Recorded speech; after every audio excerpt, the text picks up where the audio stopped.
Top of the morning, grand rising. I know morning is not a good word, so let's get it started, man. Start right here. Start where we left off at.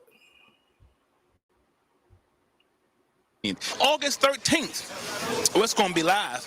August 13th is gonna be live. That's my birthday. long overdue, but yet critically right on time event that we're having. We're coming together on unity. Yeah, August 13th, man, I'll be in the building. Y'all better be in the building.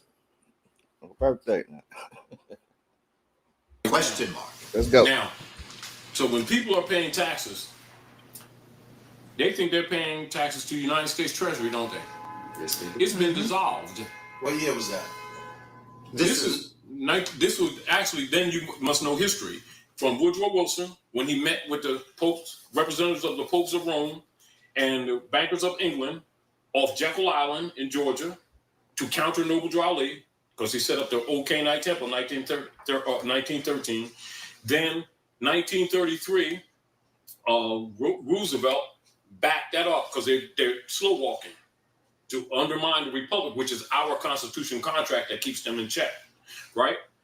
And you can see all their offices they transferred under the IMF. That comes under the Secret Treaty of Verona.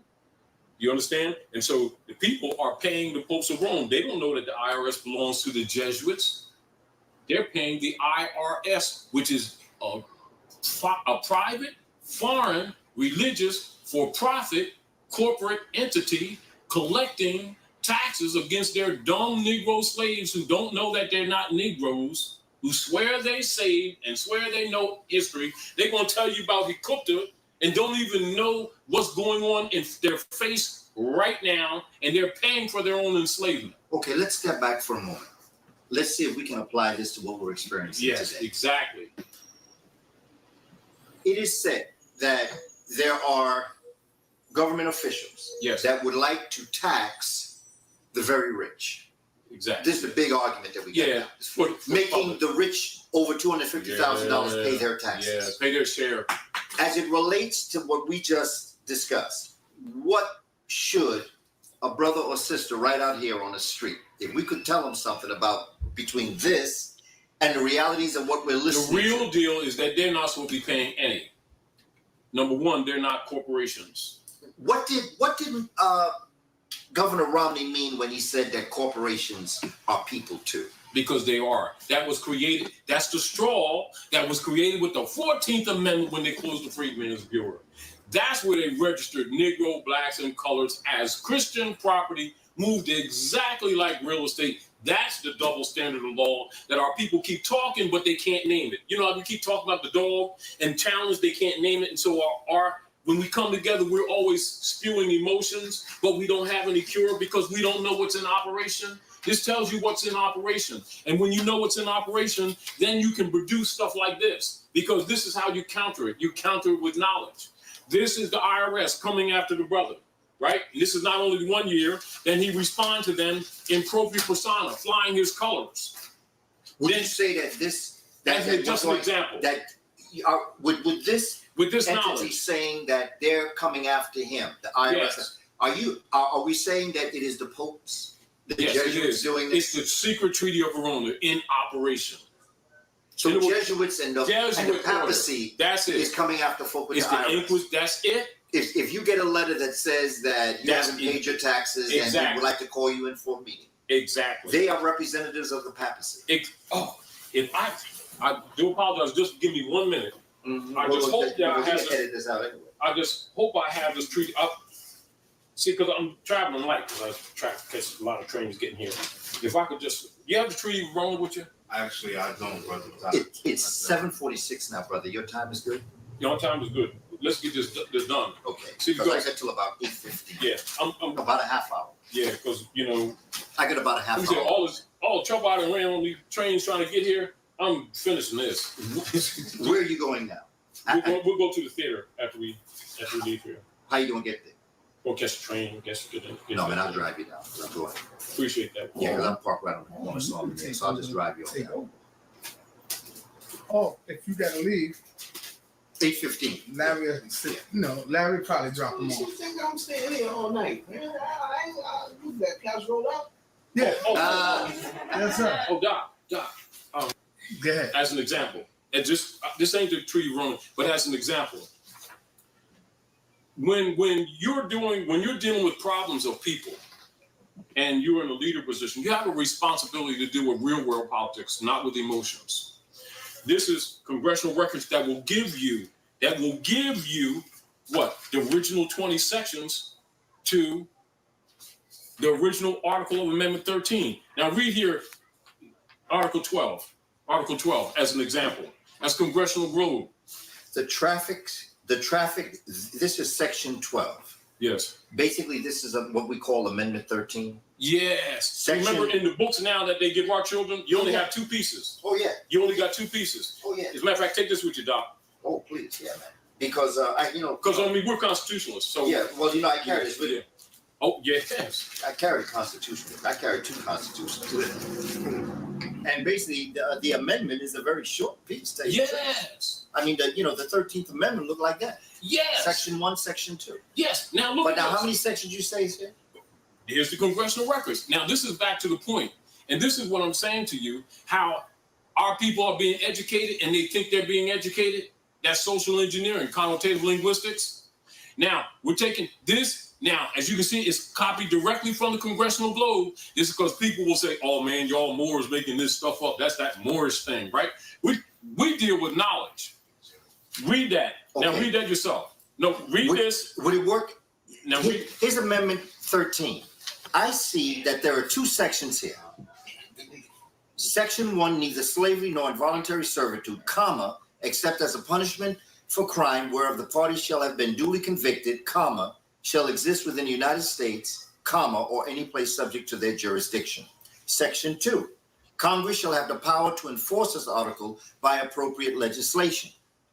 It appears, brother, what we are talking about here is that those are 2 sections in here. Yes. However, in reality, to this particular amendment, I count 20. Yes. 20 sections, of which only 2 are here. Yes. Which means there are 18 things folk don't know. What would happen with the general masses, right? When our people are talking about the social problems in our community, and then we bring up the facts that scholars know, it would appear that we're contradicting our brothers in the little clubs, the little Negro groups that are marching and praying and all this little stuff, and they think that we're countering them when we're really trying to bring their degrees up because information is being held back from them. Do you understand what I'm saying? I understand exactly what you're saying. Now read number 12. Now, I gave 2. Brother shared this. This is section 12. That is what? 10 below the 2 I gave. Yes. Okay. The trafficking slaves with Africa is hereby forever prohibited on pain of death and the forfeiture of all the rights and property of persons engaged therein, and the descendants of Africans shall not be citizens. Now, does any of our people need to expatriate from some citizenship that never existed? You can't. Exactly. You can't leave what you never were. Exactly. Can they be so-called U.S. citizens and then be taxable under the U.S. codes? They can't be if they're not citizens. Oh. So what happens if you bring this argument to our people and they're caught in the emotional belief systems that are taught on the street corners and through these little Negro clubs? They'll be debating with you all day long, wouldn't they? They would believe that you were telling untruth. Exactly. Or I have an opinion. And they would accuse you, you made this up. Exactly. Now, here's a demonstration. Now, and I'd rather you do it because we're both constitutional. Because I'm sharing with you, really. Because we didn't get a chance to talk. Because we're always moving. Yes. This is the first time you and I ever really got to sit down. Because we're always rolling. Now, here's the Internal Revenue Service coming at a brother, and you see the exhibit because they're taking him to court, right? Okay. Now, here's his response, and he's flying his colors, and then there's the Internal Revenue's response to his response. Now, have you read it so you know it's not coming from me. This is here, back to Brother Sonetta, because we always rap and we talk about these things. What is it with this sovereignty thing? Because when you're talking sovereignty, you're talking nationality. So let's talk about it in work, which means here's a demonstration of it in work. It ain't got to prove. You know, I say, I'm from Missouri. All right, here's evidence. I gave you one piece of evidence. Now I'm going to give you another piece of evidence to back that evidence up. Because the issue is status all over the world, isn't it? Mm-hmm. Because the status determines a person's capacities and incapacities to exercise rights or claim of property in relation to third parties and the state. And if the identity is neutralized, then the status is dead. And when you're talking status, it equates in society with estate, one's capacity to make claims in relationship to property. Now, as a snippet, this is a standard letter from the IRS, and you can turn around for the camera to see it too. You didn't file a Form 1040 tax return. And this is Exhibit IRS AT12. And they're coming out, and this was not the only one because it comes for a couple of years, but this is just one. Now, and this is his, and of course they follow up talking about what they're going to do. And most folk get scared to death when they receive it. And they're backing up talking about what they're going to do, you know, the old garnish, and they're going to determine, they're going to make up a thing for you and determine and charge you and lock your stuff up, you know, the usual thing. Yes. This is his response. Now you read that. This is a response. Okay, it says to whom it may concern. No, you got to come with the structure. Okay. Because in law, when you're talking sovereignty, you don't talk sovereignty, you're talking nationality, so you must fly your colors. Flying your colors means that means your national flag, your flag. In other words, because when you're not flying your colors, you're considered an abandoned ship. Because remember, when they're operating with the birth certificate and those other instruments, they're dealing with bottomry instruments, shipping, port, water, breakwater, you know, old birth, which they also talk about here, which you'll read, where they use the birth certificate, etc., in the congressional record. Now, yeah, even birth, the word birth, BERTH, is used for shipping, you know, dock to dock, you know, these cargo ships. Right. So when your mother has your birth, it's like it's a product or an item coming from water. So that's why they got to use a birth certificate, right? You can't just pull up to a dock and think you're going to unload your product and items and you not have a certificate, right? When you're at the berth is where you dock at, right? You dock your ship at berth. Now, so when you know, this is demonstrating when you know how you're supposed to structure things to counter their claim, because they're claiming personam jurisdiction and subject matter jurisdiction, which is classification of law. So you must fly your colors. All right. Now read and notice the structure of this. Okay. It's important because that deals with the activation of the sovereign right that you're talking about. It's all over the world. The notice in law is sent via United States certified mail, number, then give number. From, and then list name, address, to whom it may concern, Department of Treasury. And then I asked her, Hosang L, going through that, received unsigned mailing dated May 21st, 2012, which is the first document. Yeah, which is in reference to the suit that where the IRS is coming out. Okay. From a mysterious person in your agency, the mailing exhibit, gave number, was received on the 24th day, May 2012. Notice, and then notice date, tax period. This mailing has no signature of a natural living person, which indicates an inducement to fraud. Please send me a complete and clear documentation signed by a natural living person exposing, explaining, revealing, and disclosing the actual and or implied relationship of relevance of your form. As of now, I do know that I'm saying that a natural living person, because the straw man is not a natural living person. So that's why you'll hear that a lot. Natural living person, natural living, breathing person, right? The real you. it's unclear to me who you are. What nation's constitution authorized your activities, and how can I recoup or reconvey my already lost, misgiven, misappropriated, and generally wrongfully forwarded monies? Bang, bang, bang. Same heading on top.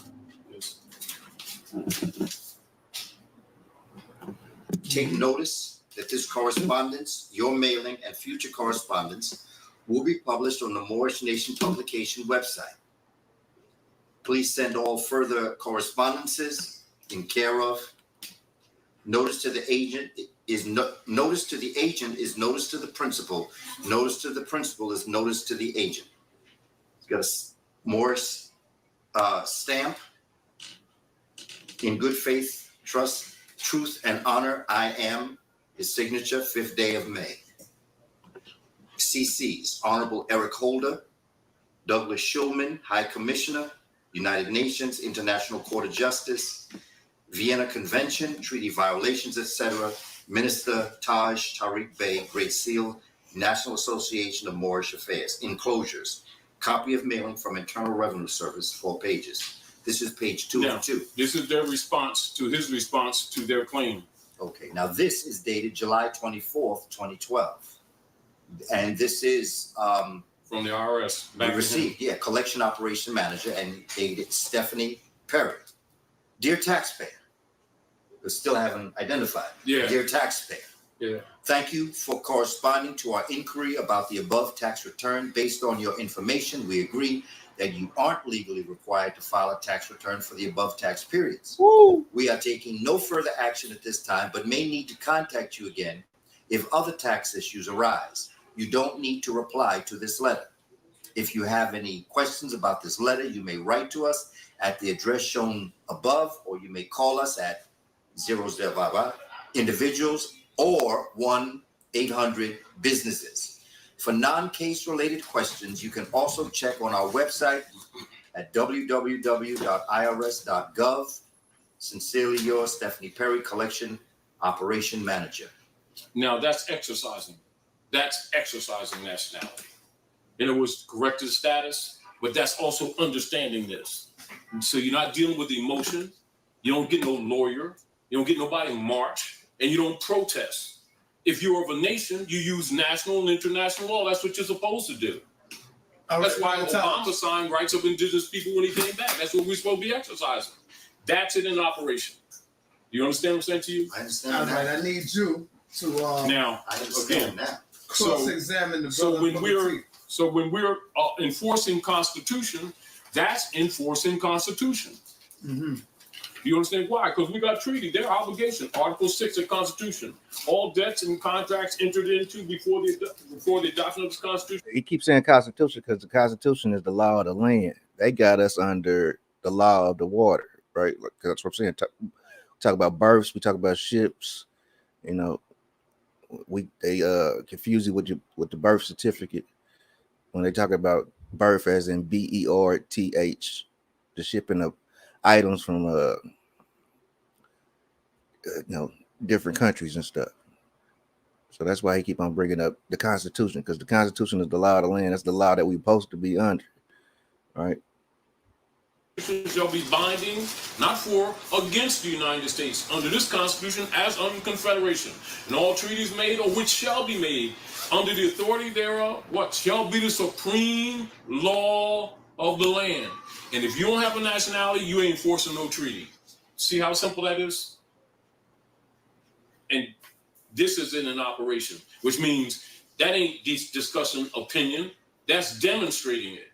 This is what we're trying to get our people to understand, so they don't keep looking at this emotionally or like it's threatening their club or it's different beliefs. It's not. This is world politics. And until our people learn the principles of civilization, which our forefathers founded, not them Europeans, then we're subject to the BS that we keep complaining about. But if we're going to start dealing with facts, then we can start getting some remedies. It's that simple. And it's still they're going to be resistant. But it doesn't mean that you can't win, does it? That's right. You see his thumbprint and the stamp, highest seal.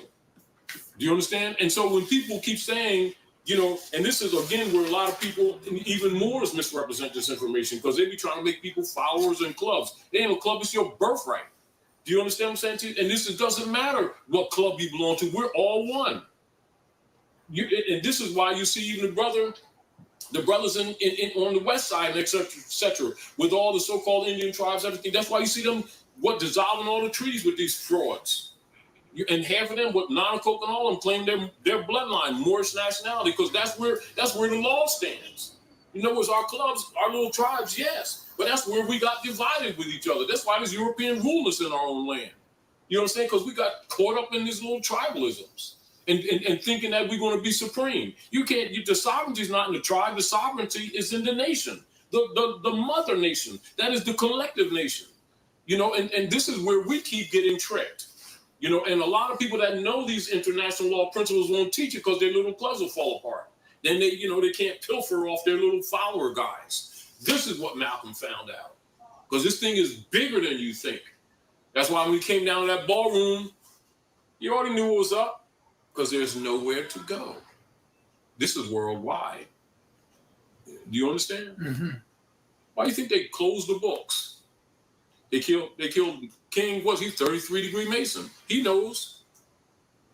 And what did Malcolm found out? Just like many others. You know, they already had schedules for him, for Martin and other people like him, you know, to interject into the different so-called black groups and take credit for stuff that they're doing, just like people take the credit for the March to Washington. That's the Panthers. So when you say King was a 33-degree Mason, was he a Mason of the Negroes or was he like combined? No. See, they have it separate. Okay. See, because there's still the black codes going on here. And they get like 33 degrees, but there's 96. If you understand, there's still separation because they're still operating on the secret treaty of Verona. Do you understand what I'm saying? And we need to understand that, which means our people are, even when they mean some good, they're compromised. And it's not a criticism. It's just accept where you are on the board. Let's work with our strengths. But know where you are. Know what you're playing. Know when you can't dribble. But you're still playing ball, so you got to go to your strengths. Sound good, brother? Peace. I'm swatting at a fly. Negro fly. What's a Negro and how did that term get associated with our people? The European essentially, as a matter of fact, one of the ways he talks about that is that movie he made with Eddie Murphy, Trading Places. Mm-hmm. They're really telling you the truth. Another way they tell you is in The Matrix with the red pill, blue pill. Right. Actually, no. You know, it's like here in America, brother. You have all the mounds. You have all the pyramids in America.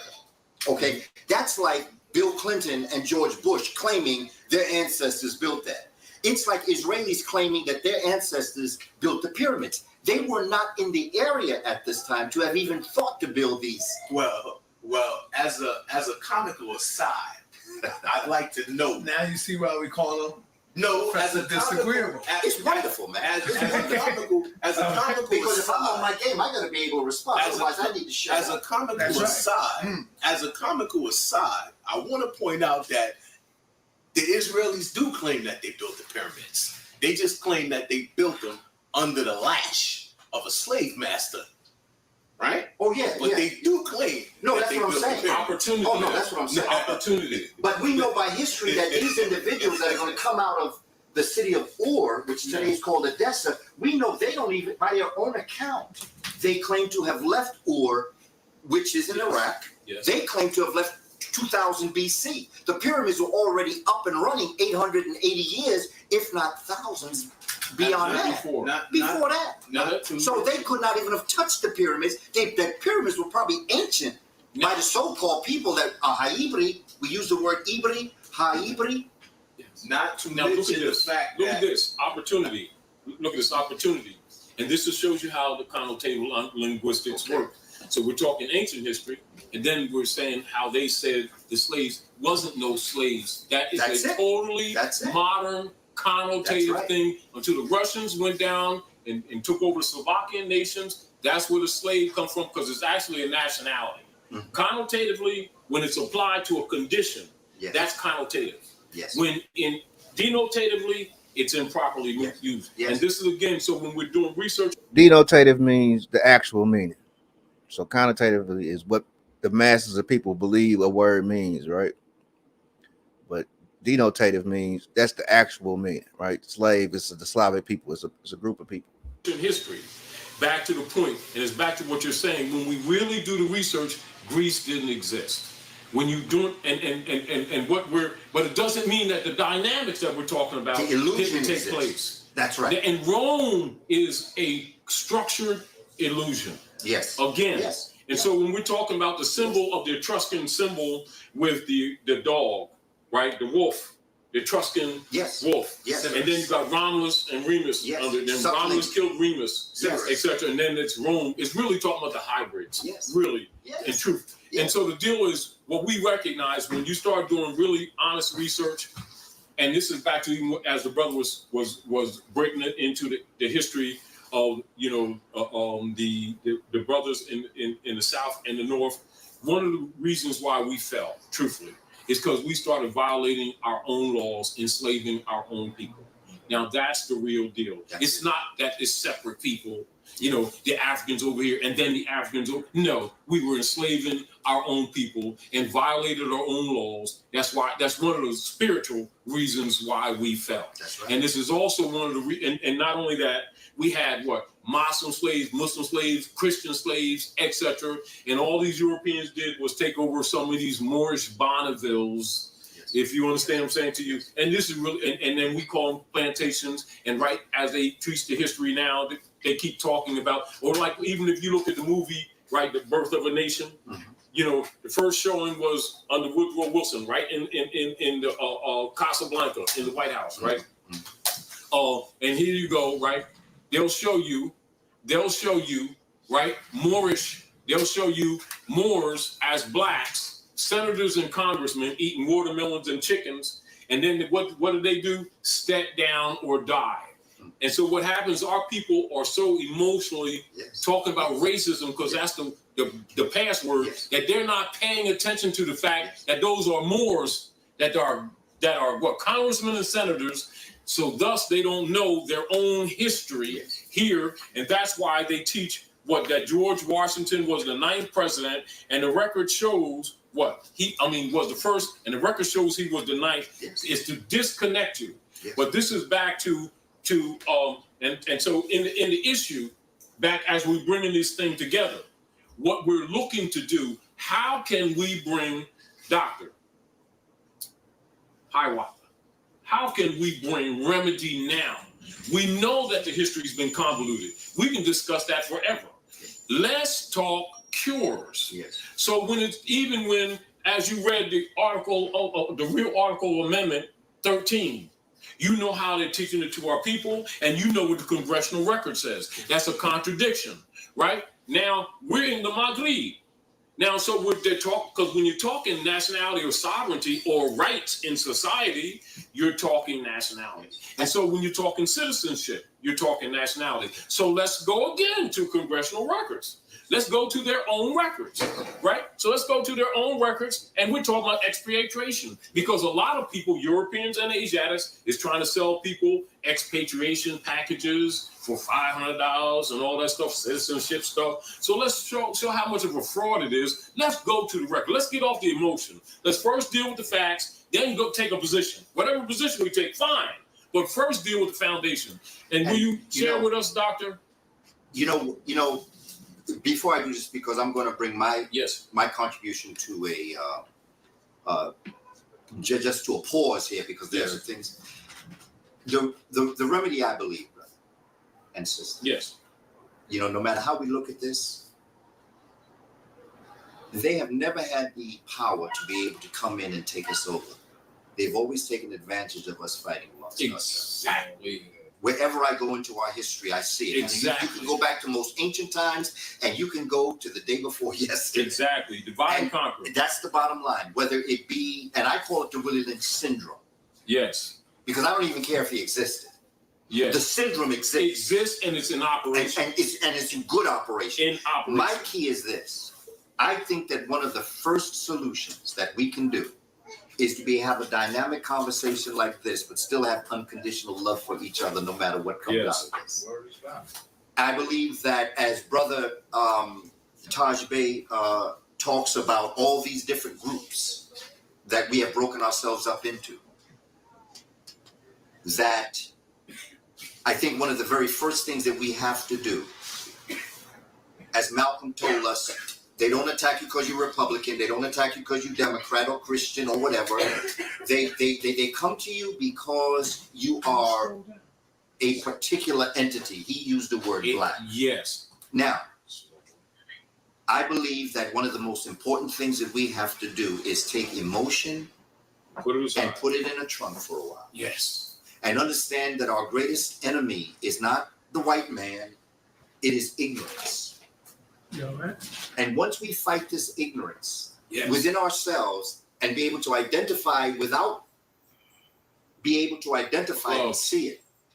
And I think that my contribution is to allow our children to be critical thinkers. Yes.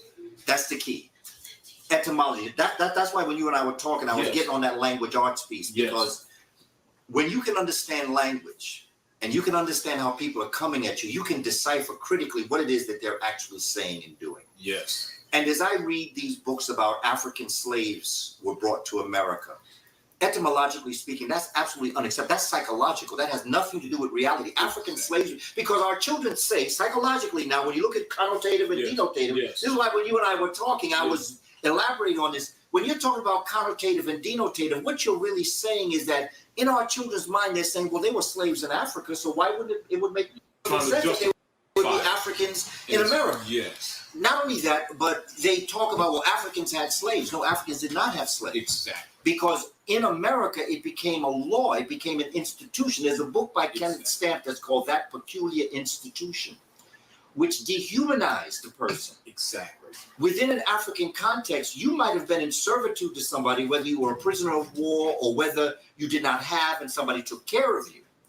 But you were always a human being. You were always viewed upon as a human and sovereign, if you want to use that word. And you were always seen as an entity, and you owned yourself. Yes. But when they made a law that made you equal to the cattle, to the cows, and then you have the Dred Scott decision that says that there is no law that a white man ever has to obey as it relates to a black person, they have removed you from the scope of humanity. Exactly. And under those conditions, you can be treated anyway. You can be murdered, you can be raped, you can be taken advantage of, but why not? Even people that come from other places can come here. And they would have as much right because they have a sense of personhood. And they could even be African people. Exactly. That could come and say, well, I'm Ghanaian, I'm Nigerian, I'm Twi, you know, I'm Yoruba. See how status keep coming into play? Exactly. I'm Puerto Rican, I'm Dominican, but what do we say here? Crayons. You see, and this is what we have to start to look at. And if we can just touch the spirits of our children, because they understand this. Because I teach Crayola crayons to children in kindergarten. They understand colors. And they also understand that if you start with red and go to orange and go to yellow, and you go to green and you go to blue and to indigo and then to finally purple, if you put a line across each color as it goes, that end line is black. All colors come out as a black. It absorbs all of them. When you talked about cosmology, we're talking about celestial concepts.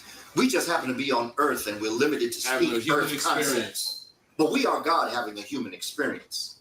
And how we treat each other is how we treat God. No matter how much we put in the poor box, no matter if we give 10%. And what we have to start to do is get very real with our conversation. Put the emotion aside. Because we can spend our whole life talking about who threw us in the pit. But every moment we talk about that, we're not talking about how to get out the pit. Exactly. We got to get out this pit. Exactly. We got to take the emotion and put it away for a while. No matter how much we may hurt about being in the pit, we got to take that feeling, put it to the side, and put all that energy into getting out of the pit. Start dealing with some remedy. Know thyself. Understand the realities, but then understand the balance and strategy that you're dealing with out here. Because we're dealing with something that is real. Yes. We know that test does not measure someone's intelligence. But no matter what, our children are going to be judged and moved forward by that standard that we call the standardized test. You know, brother, your children come home with oodles and boodles of homework that has absolutely nothing whatsoever to do with their being able to intellectually become conscious of how they can become productive, divine human beings to give something as citizens to the world in which we're living in. But that's not the point. That's a billion-dollar business because people make up those homework assignments and they get paid for it. Yes. And we have to understand within the texture and within the temper and tone of this illusion, we also have to be bicosmic. We have to understand where we come from, but we also have to understand what we're experiencing. And where we are. And what we, and Dr. Clark used to say it, know who you are in this world, know where you are in this world, know how in the world did you get there, understand why you are in the world, understand what you must do in the world, and how in the world are you going to do it. If we can answer those questions, my brother, we can make this happen. Hotel. What we need, beautiful. What we need is a conspiracy. Okay, you have to explain that. What? Oh no, that's what we need. We need a conspiracy. We need a conspiracy that culminates on the day when everybody thinks the same way, when everybody sees the same thing, because everybody's looking at the same thing the same way. All right, man, because Brother Larry be just getting on my nerves, man. I don't know why he's there. I'm sorry.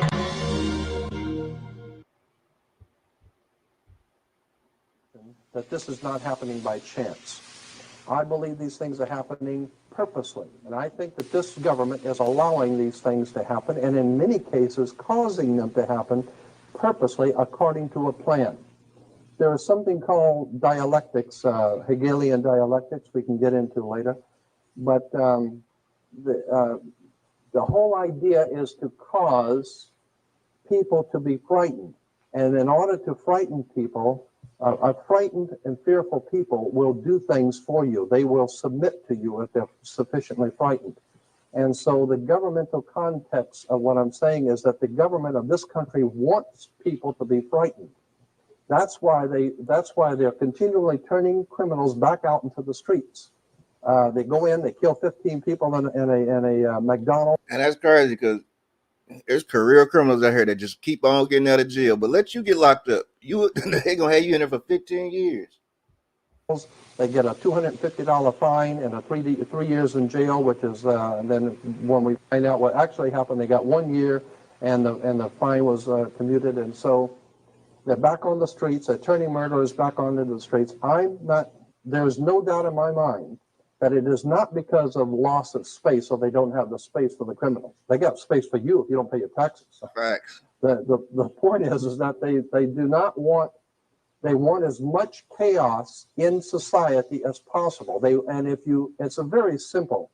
If all crime stop, all the cops lose their job, all the judges lose their job and they big nice houses, all the lawyers lose their jobs and they big nice houses. Come on, man. These people want crime. They manufacture crime.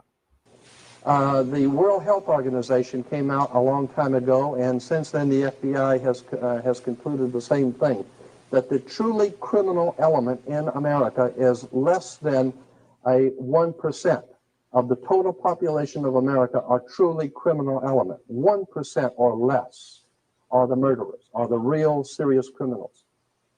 Logic alone would tell you that if you put those people in jail or you put them to death, you don't have any more serious crime. Now what? Now you have very little need for the police department. You have very little need. The people now have more time to think about things. They don't have to worry about their children. They don't have to worry about their family. They don't have to worry about crime in the streets. Consequently, they can concentrate now on who's running this government. Now, how fair are the equitable are the laws? And so, therefore, it's better to keep people occupied. We've known that for a long time. That's why politics is called political science. There is a method to controlling people. Politics is referred to as political science. It's a science. If you can keep people organized, keep people disorganized, frightened, fearful, broke, that's another thing. They want to keep you financially in a hole. Then people are subservient to you. You do not want people to become self-sufficient and have enough money that they don't have to listen to you. You need crime, and you'll see why. I'll show you today why you need a lot of crime. You need to let criminals back out into the streets. They talk about something. If you think about the logic behind these rules and behind these new laws we have, it's absolutely insanity. A criminal goes out, he kills somebody, what do? They take the gun away from the criminal and they let the criminal go free. Then they say that there's just a proliferation of crime. We can't do anything about this crime that's out of control, the drug trafficking and all the killings going on and the gangs killing each other. But the point is that if you don't pay your income tax, or if you do something that's against the government and the system of things, if you get out of line, they will find you. The IRS will find you if you don't pay your income tax. You can go into the Amazon jungles, and they will come down there looking for you. And if they have to spend $7 million, they're going to find you, and they're going to bring you back here and make an example out of you. So if they have the power, this is the most powerful military nation on the face of the earth ever devised by men. This nation is the most powerful military combine on earth. It has always been. And if you think about the time back in, 50 years ago in 1940, when the United States was a very infantile country, it didn't have all of the high technology it has today. And just within a couple of short years, it got its stuff together and was able to meet Adolf Hitler on the field of battle throughout the world, and was able to do a battle with the whole Nazi empire. But they can't do anything about the drugs and procurement. The problem is that they have total control over everything. So anytime you see things going on, just understand that the powers that be in this government want it that way. Franklin Roosevelt, probably most of you don't remember who he was. He was one of the presidents. Franklin Roosevelt made a statement publicly that I think is very important. He said that anytime you see anything happen in politics, you better understand it was planned that way. So anything that's going on in this country that Trump getting shot, you see that sounds crazy and lunacy, it's crazy and lunacy to you. But to those guys who are doing it, they know what they're doing. There is a method to the madness. I want to show you, and I think it'd be better if I just go on and begin with the slides, because I have so many of them, and I'll just stop and comment as we're going. Are we going to be able to... Well, I don't know. Let's see. Is okay? Yeah, okay. On the dollar bill, you'll see on the back of the dollar bill, you'll see the symbol on the left-hand side of the bill, which is annuit coeptus, which means our enterprise is now a success, or our enterprise is crowned with success. Annuit coeptus. So you say, fine, so you have an enterprise and it's now crowned with success. What enterprise are you talking about? Novus ordo seclorum. Novus is novus, meaning new. Ordo is order, and seclorum is where we get the word secular, meaning the world. So it's new order of the world, the new world order. George Bush's new world order is now a success. But the problem is this was put on the dollar bill back in 1934. 1934 is when the Federal Reserve actually finally took total control of the United States monetary system, and that's when they said it is now a success. Because to me, it became a new a new country. So they needed people to get registered to vote again. So that was the big push. That was the, all this racism stuff started popping up because they needed both sides, European and more, both of them, to get signed up to register to vote, and getting them emotionally charged with the racist stuff. That's what got everybody, what people wasn't paying attention at, 1933, the United States went broke and they had to sell it to a corporation. The United States turned to a corporation at this time. Because this is a symbol, this is an emblem of a secret society. A secret society of Freemasons called the Illuminati, the German Bavarian Illuminati. They were a secret society founded in the south of Germany. They were called the Illuminati, the illuminated ones, the enlightened ones. They they connected themselves to another group of Freemasons in France, in the south of France, referred to as the Pierre de Sion, French Grand Orient Temple Masons. And so this symbol today, while it's on the back of a $1 bill, it is also incidentally on a document in the British Museum and in the Louvre Museum. Both have some of the original writings of that sect of Freemasons in Germany that are today on display. And on one of the documents, it has that exact symbol, Annuit coeptus, Novus ordo seclorum, and that was in 17 74 that the Bavarian Illuminati drew up their plans for what they were going to do in America and how they were going to do it. And that's not a new. That's not just from 1934. That goes all the way back to 1774, 1775. It's a symbol of a secret society. The triangle at the top with the light emanating from around it is Horus, the god of the ancient Egyptians. Of course, this is an Egyptian pyramid. You don't find pyramids in America. You find them in Egypt. And that pyramid is the... You do find pyramids in America, but we'll keep it pushing. Is the symbol of the eye was in the Egyptian religion, Horus, which was the newborn sun. Every morning when the sun came up, his name was Horus. There was... that was the solar divinity in Egypt. Horus was God's son, the light of the world, who is risen. He is our risen Savior, our risen. And so Horus was referred to as God's son, and that's why the light is emanating from around, because it's the sun. The sun is a round eyeball of God. The ancient Egyptians believed the pupil of God was the sun, and he's watching you. And therefore, the sun was very bright.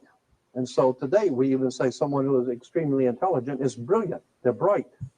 And that's why God is, of course, the most brilliant of all. Therefore, the sun is the most brilliant because it's God's eye. All right. Anyway, there are 13 layers on the pyramid.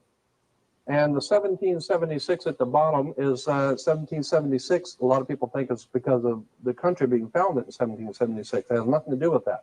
As I said, this is on a document published back in 1774, 75, and then in 1776, the Roman numerals appeared on it in Europe. So what it amounted to is that the 1776 was when this secret society actually formed itself into a secret society and put itself into operation. Like any other secret society or fraternal order, there's a few years in the formative stages. And then there's a time when they actually get a charter and come together and actually become an actual organization. And then they get a charter from the government and they actually are a legal organization.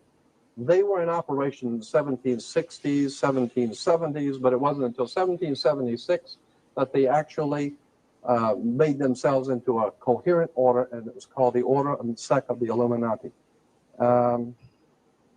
They were the basis for what we call today in our country the Bavarian Illuminati was the basis for what we call today the Colombian faction. The Colombian faction of the Illuminati came here right after this government was formed, and that's where we get today Columbia Space Shuttle, Columbia Movies, Columbia Television, Columbia Records, everything, Columbia University. As a matter of fact, Columbia TV, Columbia Broadcasting System, CBS. What is the symbol for CBS? It's the all-seeing eye of CBS. It's the Colombian faction of a secret society that calls themselves the Colombians. And that's why our government is in the District of Columbia, because these guys own our government. They print our money, and they own not only the government, but they own you. You are their property. As a matter of fact, when you're born, your birth certificate, and on the bottom of the birth certificate, it says the Department of Commerce. It is a property of the Department of Commerce because you are nothing more than a piece of commercial material. That's why if you're out of work, you don't go to the unemployment office, you go to the office for, what is it called, human resources, because you're just a human resource. So in other words, these guys print the money, they run the country, and they own you. And they own everything around it. And so they make the laws, and that's why they can decide who can kill who and who can get away with who and who can get away with whatever, because they make the laws and they decide, all right? The new order of the world, our enterprise is now a success. As I said to you before, there are 13 layers in this pyramid. There are 13 letters in Enocoeptus. We'll get into that, all of this symbolism later. But 13 is a very important number to this secret society. There are 13 stripes, there are 13 stars here, which make up the Star of David. The 13 berries, there are 13 leaves, 13 arrows. There are 32 feathers here and 33 feathers there. Everything is done in sequence of 13. This is crazy because I just watched the Magic Johnson documentary, and he wears number 32. Larry Bird wears number 33. is Magic Johnson. I'm guessing he's representing the Moors, and then you got Larry Bird over here representing the Celtics, the Druids, and both magical corporations. Because 13 is an unlucky number. That's why we say 13 is an unlucky number, because the reason why we say it's unlucky is because it is a divinely inspired number. It has to do with God in the heavens, and therefore it's unlucky for you. And it's not supposed to be used by you. 13, of course, is based on, this is what we call Masonic symbolism. Freemasons designed this dollar bill. Everything is done in sequence of 13, and again, I draw your attention to the fact that you have 13 stars here, which collectively make up the Star of David. There's a reason why. Here on the dollar bill, just to show you how clever these guys are and how crafty they are, they, on the $1 bill at the top, you'll see this little image right here. I think I can make that. This is just an enlargement. This is an enlargement from a photocopy machine, so it's not really that clear. But if you blow it up from an actual photograph, you'll see it as it's a little owl. It's a symbol of the Bohemian Society. The Bohemian Society meets in California on the last 2 weeks of July of every year. The Bohemian Society is another secret society that was spun off of a larger secret society. The Colombians have a little fun club, but they meet.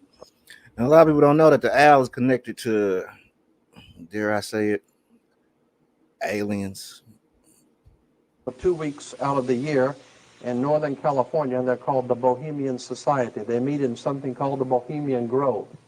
I have pictures, which I don't have with me tonight, but I'm going to have on my next lecture, showing all of the presidents, all of the living presidents, excluding the new one, but all of the living presidents at the Bohemian Grove in Northern California, and they're all wearing red and black Ku Klux Klan dress type of regalia, like the Ku Klux Klanners, with the pointed headdress and everything.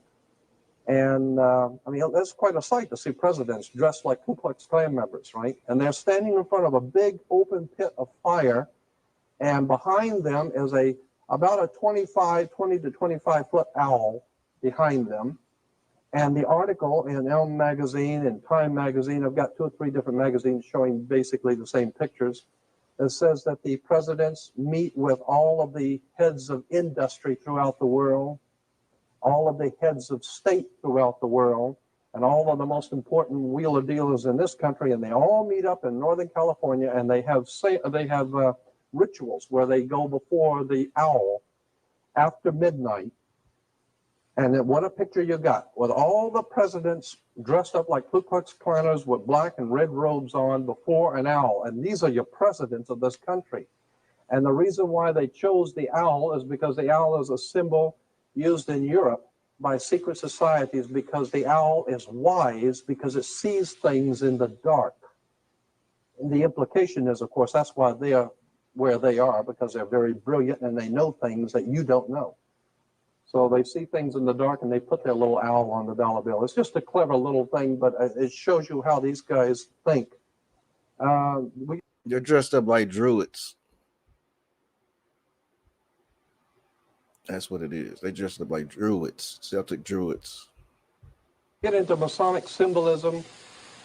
When you drive by a Freemasons, the Masonic Lodge, you'll see the square and the compass, and then the G in the middle. The G is for not God. Everyone thinks it's for God. It's not. It's for geometry. Fact. Actually, it goes back even further than geometry. In 1717, it was stood for geometry. But the G has been used by secret societies as far back as ancient Greece, meaning the generative principle, the principle of generation or sexual principle in nature.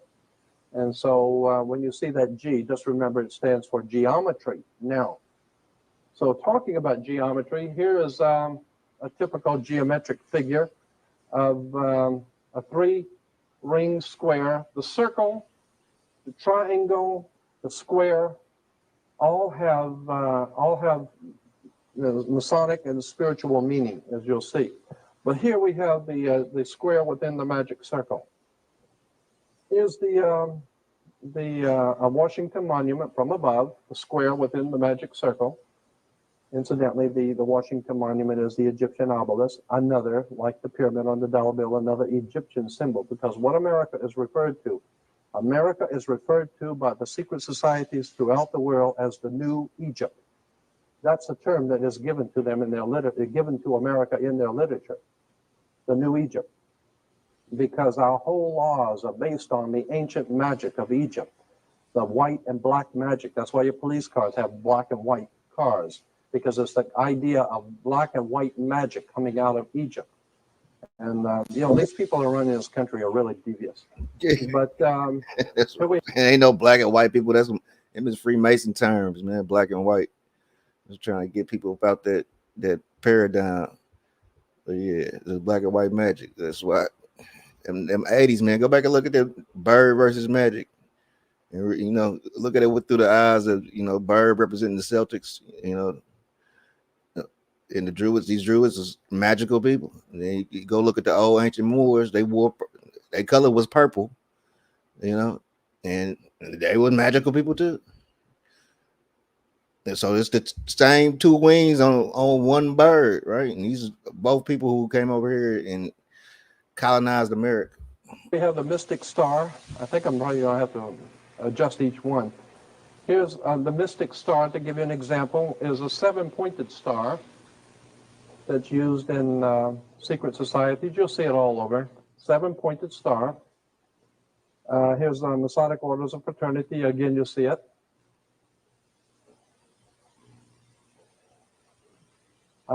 Golden Dawn, Enochian magic. Incidentally, as I said, this whole thing is going to be like a shotgun effect. I'm covering a lot of stuff, but the old symbol of John Wayne in the movies. Remember in the old movies when the pilots were taking off on the aircraft carriers, you'd always see the military doing the thumbs up signal. When the planes were getting ready to take off, the thumbs up. Well, that thumbs up signal was developed for America by Aleister Crowley, one of the most master magicians the world's ever known. And he also developed for England, for Churchill, the victory sign, the V for victory. The V for victory is from the Jewish Masonic symbol for benediction and life. You'll see that in a few minutes too. But just to show you that symbols and emblems don't just happen. They're for a reason. They mean something. Again, we go back to the 7-pointed star. And California Highway Patrol, wait a minute, there it is. California Highway Patrol uses a 7-pointed star. It has to do with the Enochian magic. And it's a magical symbol. The 7, of course, is the same 7, but reason why we have 7 days of the week. The synagogues have the 7-candle lampstand, the 7-rayed kingdom. Everything is done in 7. It's a very important number. Here's a double cross, which was Roman Freemasonry. The double cross, which is Eastern, what do you call it? The Russian Orthodox, the Greek, and the Eastern Orthodox Church uses the double cross, and it's appropriate because that's exactly what we're talking about here, a double cross. If we understand where that word came from, double cross implies that you've been deceived or been cheated or something. It's a symbol that means something, and I'll show you how it is incorporated into politics. Double cross like here, and of course on Exxon you have the double cross. And I had a letter from the Exxon Corporation asking them if that was the double cross of Eastern Freemasonry, and they said yes. That's why we did it that way. So, I mean, they don't mind telling you if you're smart enough to figure it out. They'll tell you that you write them, and they'll be very honest with you.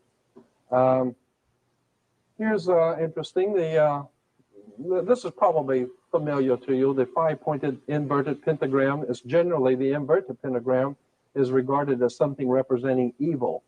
The 5-pointed pentagram, penta, of course, being 5. If you take the arms off of a pentagram, the star, and when you have just the inside, you have what is called a pentagon. That's why the United States has a pentagon. The pentagon is a symbol. That's why, incidentally, Chrysler can use the pentagon symbol as a Chrysler symbol, because they're the ones that produced all of the half-tracks and tanks and everything else for the United States during the Second World War for the Pentagon. So they still use the symbol of the pentagon. But what's interesting is that this is an upside down with the point pointing down, the two pointing up, and this is a symbol, of course, as I said, representing the devil. And you see a lot of these killers and rapists and murderers, with the five-pointed pentagram. Here it is again, just showing you how it has its connotation with the pointing down being the devil. Here's the first synagogue in Los Angeles of the B'nai B'rith in 1873, and up here, what do you see? Is the inverted pentagram. We're talking about this is the first synagogue in Los Angeles, and they're using an inverted pentagram, which everyone knows is associated from the earliest ages in the Middle Ages with devil worship. Okay. Here's a seven-rayed kingdom of God, how the seven flames and the seven candles of light. Incidentally, the seven-candle lampstand in the synagogue, the seven candles represent the seven lights of the heavens: Mercury, Venus, Mars, Jupiter, Saturn, the sun, and the moon, the seven ancient gods of the ancient world. So when you see the seven candle, that's a very holy seven-candle lampstand. No, it just represents the seven little lights in the heavens. And each one of those lights represented a god. Each one of those gods represented a day. So therefore, we have 7 days of the week to honor the seven-candle lampstand of the seven ancient gods of the world. It's all very metaphysical. It's all very strange, and it's all very well put together. You understand how it works. Here's the shell oil. To give you an idea, well, let me back it up. I moved too quick on that. Here's the Panorama Mall, has an emblem, a symbol, and I put the shell symbol next to it so you can see what we're talking about here in shell is the sun rising between two triangles. The sun rising between, that's a sunrise, it's not a shell. Just like the Toyota, you see the sun rising. And I wrote a letter to the Shell Oil Corporation, and I sent them pictures like this, and I had some extensive research material I sent with them and said, is this true? Is this not, in fact, a shell, but it is a sunrise, which is a symbol of a secret society in Europe, and it is used in this way? And they said, yes. They wrote back and said, yes, it is a secret society symbol. It's been used for the last 100 years. Prince Bernard of the Netherlands was a member of this secret society. And so when you drive by a shell, just remember, it's not a shell, it's a sunrise of a secret society, and I'll get into that, what it means later. And it's just to show you how emblems and... All right, we're going to close out here in a second, man. This is just me and you on here, Rick James. Let's see what Zach was talking about last night. Yesterday, later in the day, the headline broke that Sheila Jackson Lee, the longtime congresswoman from Texas... It's been a minute since I checked out Zach anyway, so I'm kind of interested what's going on. Yale grad. She studied there for her undergrad and got her law degree there. That she passed away at the age of 74. And she had announced the month prior on June 2nd that she was going through this pancreatic cancer battle. Didn't make it seem like she was going to pass so soon. And again, not only is she dead at 74, but she's dead 47 days. Where's my thing at? What do I always talk about over here with Washington, D.C.? What is 47? I talk about 74 with D.C. a lot, too. The very first video I ever put up on YouTube was about the numbers. Yes, sir. 74, 47, and 33 in regards to the federal government. But yeah, Sheila Jackson Lee dead at 74, 47 days after announcing her pancreatic cancer diagnosis. And again, if you're new here, look up the song Gematria, the Killing Name. And then after you look up that song and read the lyrics, I suggest you read the lyrics rather than listen to it. I don't like that song at all. Not into that kind of screamo music, but just read the lyrics to that song. And then look up the song Murder by Numbers by The Police from 1983, where killing is as simple as ABC is 1, 2, 3. Gematria is the practice of coding numbers into words. And ABC, 1, 2, 3, turning words into numbers. The word killing equals 74. So does gematria. So does English. So does energy. So does occult. So does Masonic. DC is the Masonic city. This number 74 is around death and killing all the time, especially in the federal city. 3 of the first 5 presidents died on 7/4, the nation's birthday, which can also be written 4/7. Again, she's dead at 74, 47 days after announcing her cancer diagnosis. And there's also a very racial piece to this as well, connected to Juneteenth. She's dead 30 days after Juneteenth, just before her 30th anniversary of being a congresswoman. And she's dead the same day as the headlines of Kamala Harris meeting with the top donors of the Democratic Party. I mean, if I surveyed America, most of America probably doesn't even know who Sheila Jackson Lee is. But for anyone aware of Congress, if I said, name a black woman in the U.S. Congress, probably almost everybody who was aware would say Sheila Jackson Lee's name first. She's been in D.C. for a long time, very outspoken. In recent years with the George Floyd thing, she was trying to get the George Floyd policing bill passed. But yeah, Sheila Jackson Lee, she's, for people who follow what's going on in the nation's capital, she's a well-known name. And again, what I'm always teaching about is the secret societies that have controlled DC from the beginning, the Jesuits and the Masons. And we just covered the Masonic piece with her dying at 74. Let's not forget the Masons study the 47th problem of Euclid. Again, Masonic equals 74. So does George Washington, the Mason the city's named after. But the Jesuit piece is the Jesuits venerate the number 201, and the Jesuits have been in D.C. longer than the Feds or the Masons. Again, the Jesuits created modern Freemasonry. She's dead on the 201st day of the year. Again, we're in the time of the first Jesuit Pope, the first to live in Suite 201 at the Vatican. So, again, it was June 2nd that she announced she had cancer, and interesting date to announce because that date can be written 2/6. Cancer has the gematria 26. We talked about that when they did Bill Walton dirty the day the Celtics advanced to the finals.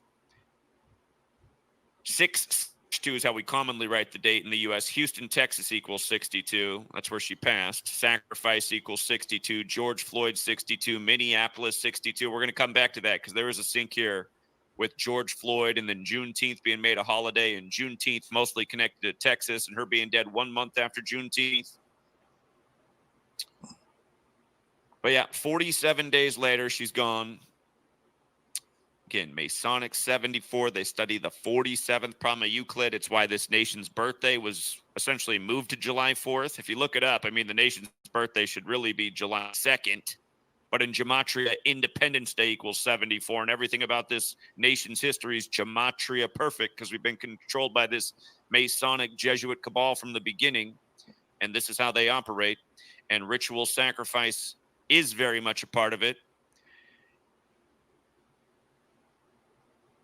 Again, you play with evil, you're part of evil, you'll likely be taken by evil, and that's kind of that's essentially the takeaway for what's going on with our nation's government, the world of celebrity and entertainment. It is all evil, wicked stuff. And all these people who are participants, we see them go out in these ways. And Sheila Jackson Lee was one of these people.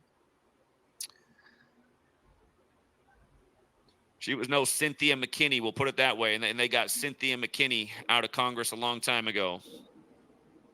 You don't know Cynthia McKinney. She was one of the only people questioning the lies in 9/11. They ended up saying that she punched somebody and they had to get her out of there.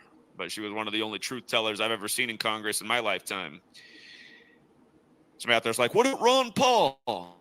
Ron Paul was one of the, I don't want to get into it, but look at his son, man. His son's just a perfect little puppet. And Ron Paul was just one of those, he's also Texas, but he's one of those people they had to put out there to give people hope for the hopeless.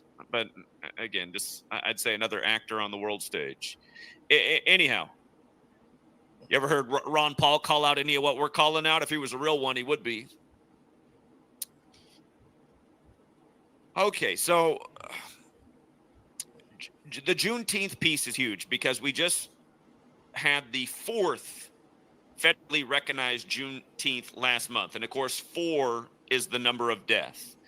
And now she's dead in the time of cancer, the 4th sign. And by the way, cancer has the same gematria as kill, chemo, execution. And that number is 44, which should remind you of George Floyd, who was killed by the 44-year-old Derek Chauvin on the 44th parallel north in Minneapolis. But yeah, Sheila Jackson Lee was one of the more outspoken Congress people after that, trying to get the George Floyd Police Reform Act or whatever the bill was called. She took office the year of the Million Man March. That's another big 74 event in history for the record, the old Million Man March, 95. And born in New York, been in Congress in Texas. Again, this Texas piece is huge because had she made it to January, she would have celebrated 30 years in Congress. So she's died in her 30th year in Congress, but didn't quite make it to the actual 30-year milestone. Remember, in gematria, Texas equals 30, like slavery, like the N-word, like Tuskegee. And again, she's dead 30 days after Juneteenth, this holiday that has to do with freeing the slaves that largely traces back to Texas. And for the record, her name, Sheila Jackson Lee, has that gematria of 59, like Motown came out in 59, like Black History Month ends on the 59th day of the year, like slave, Negro, blues, they all equal 59. Kamala is 59 years old right now. Her and Biden won the 59th election. Before that, Biden took a one-term Senator Obama to the White House, and his Secret Service name was Renegade. Quite a word, which a word with gematria of 59 as well. But yeah, again, Kamala's having the meeting with the private donors about potentially becoming, the head of the Democratic Party, potentially the president, the candidate for the next election. And then again, Sheila Jackson Lee, longtime Black Congresswoman, dead the same day. And let's see. Sheila Jackson Lee graduated from Yale, her undergrad, in 72. Again, that's the year Joe Biden became senator-elect. That's the year of the George Wallace shooting on the campaign trail, which they've been comparing to Donald Trump for all these years. Now they do the perfect ritual, paying tribute with the hoax with Donald Trump on July 13th. It's amazing how America just can't see through obvious lies. The spell is real, but the racial component. She died on 34 date numerology. Black equals 34. If you're new here, let me write out. There's 4 base ciphers of the English language. It's based on the alphabetic order forwards and backwards. All those words we started with 74 at the beginning were just all with the alphabetic order. But black has this gematria of 34, 29, 11, 106. We talk about rituals with all these numbers with Black history. Everyone remembers 106 Park on Black Entertainment Television. But anyhow, she's dead on 34 date numerology. She's dead while in being a congresswoman for 29 years and change. And she's in her 30th year, but that's her 29th anniversary is the beginning of this year. She died exactly 29 weeks after the state of Texas's birthday, which is December 29th. And 1229 is the 201st prime. You just saw Elon Musk announce he's moving to Texas, his company from California to Texas on the 201st day of the state's age. And again, now she's dead on the 201st day of the year. That's the big Jesuit number. She's also dead 109 days before the election, which is the 29th prime. And as a Black woman, that's been a big theme with Joe Biden, right? He said his one criteria for a VP nominee was a Black woman. He said that was the only criteria he had. We pointed out in advance why it would make sense if it was Kamala. We even pointed out the date it would make sense that he would nominate Kamala the exact day he ended up doing it. And let's not forget, we were saying way before then why he was going to become number 46, exactly 46 weeks after the Pope's birthday, in tribute to JFK, who was killed in Texas at age 46. And Catholic equals 46. They're the only 2 Catholic presidents, JFK and Joe Biden, both installed by the numbers. You run it the other way, Catholic equals 35, like JFK number 35, dead on I-35 in Texas.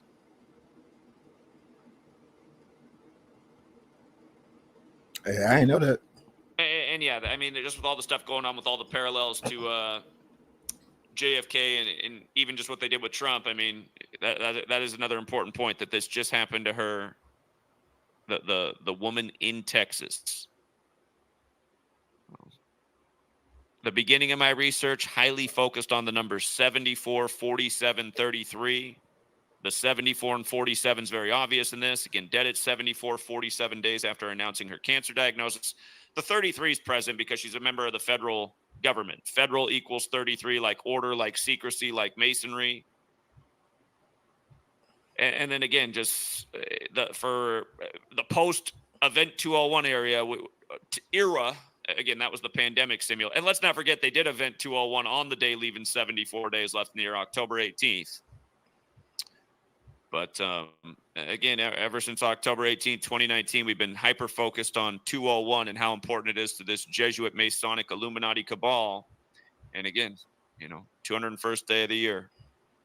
She's gone supposedly from cancer in the final days of cancer. And here we are now today, July 20th, which is typically the 201st day of the year, but it's a leap year, so it's the 202nd.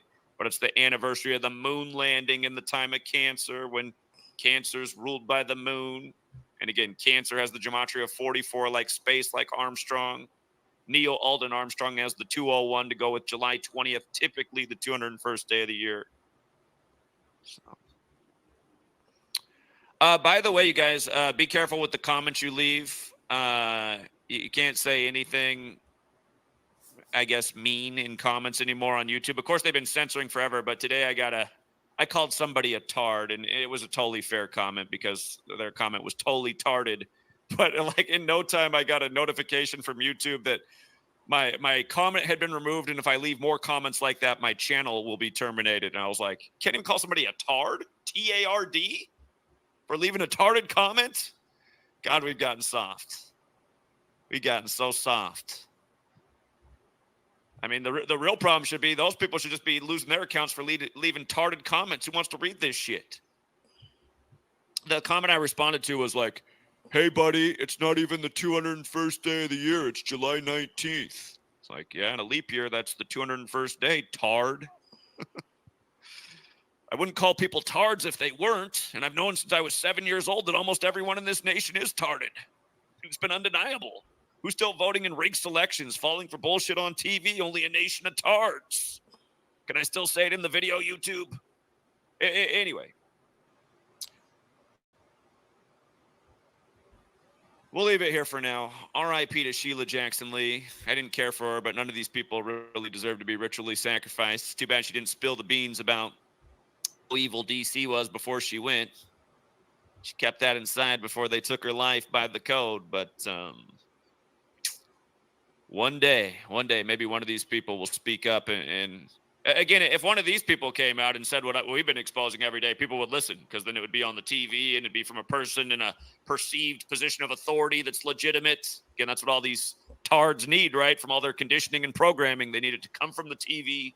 They needed to come from an authority person that, has been made valid in their minds. Anyway, we'll leave it there for now. Again, thank you to everyone who hits the like and the share. And until next time. All right, yeah, we out of here, man. Appreciate y'all, man. Now this will shock you.